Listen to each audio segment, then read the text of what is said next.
Climate change is becoming a big threat to food security the world over, and its effects include unpredictable rain patterns leading to decreased yields amid increasing production costs.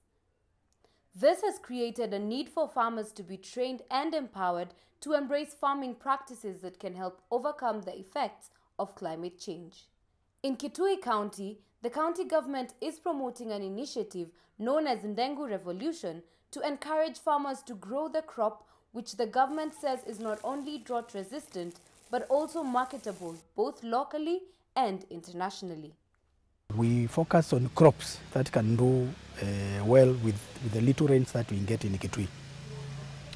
And green gram is a crop of our choice because it has also market nationally, in the county, nationally, and even internationally. My colleague Jacqueline is very helpful. The Netherlands Development Organization SNV is supporting such initiatives besides conducting training for stakeholders under a program known as the Climate Smart Agriculture East Africa Project. The project is targeting Kenya, Uganda and Tanzania, and Kitui County hosted a training to that effect on 24th and 25th of April 2019.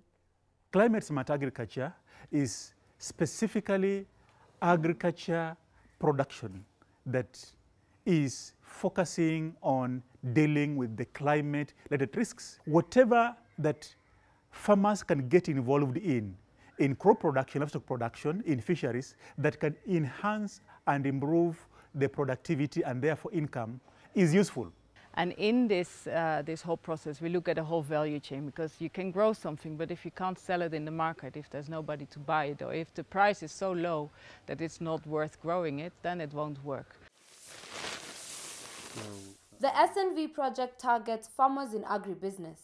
The project aims to increase the adoption of climate-smart practices and technologies among farmers and agro-enterprises, among other targets.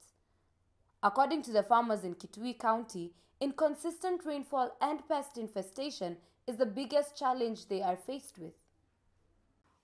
Kama last season hatukupata kitu, tulipanda tukakosa kila kitu kwa sababu kwa sababu ya mvua nyingi. Wajua mvua ilinyesha nyingi, ndengu asikufanya vizuri vile, ugonjwa ukazidi. Kama ni kutu ilikuwa inashika nini, na zingine sijui white flies sikawa zinashika, hata ukipiga dawa ilikuwa ni kazi bure. Climate change is a problem because the yields we have been getting the previous years have declined. Climate change is here with us to stay, and we need to look to address climate change both now and in future. Despite these challenges, the Ndengu Revolution project is one step towards addressing the challenge that is food security in the semi-arid county of Kitui. Wanjiro Thiongo, Chams Media.